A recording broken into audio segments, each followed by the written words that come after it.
Peace be with you. Dear friends, we celebrate Tuesday in the 13th week in the ordinary time. The gospel for our reflection is taken from Matthew chapter 8, verses 23 to 27.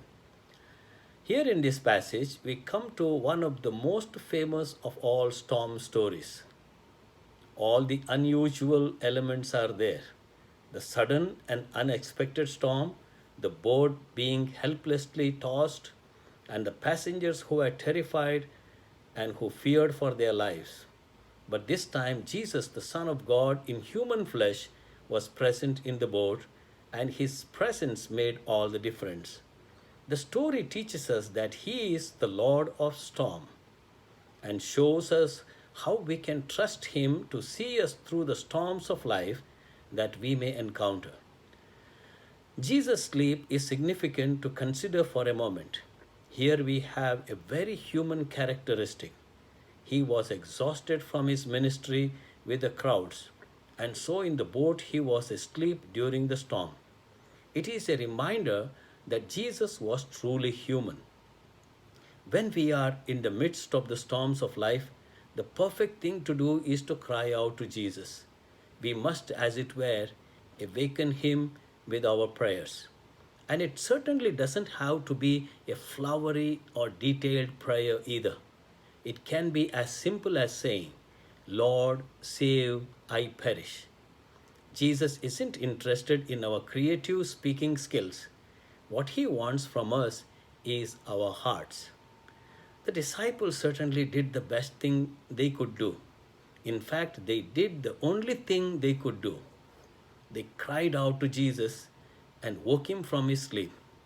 Matthew tells us very clearly, "Then his disciples came to him and awoke him, saying, 'Lord, save us, we are perishing.'" In the original Greek, that very crucial prayer is only 3 words in length. Literally, it translates this way: "Lord, save, we perish." That gets to the point. Many people today suffer from sadness and have issues with anxiety.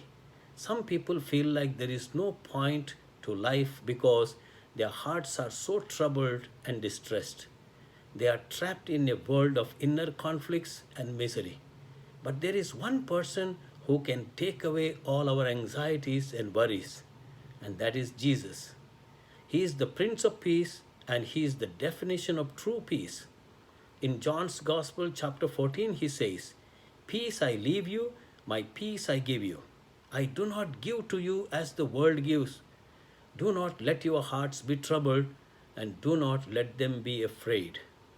This inner peace that Jesus is offering us is not temporary, it's eternal.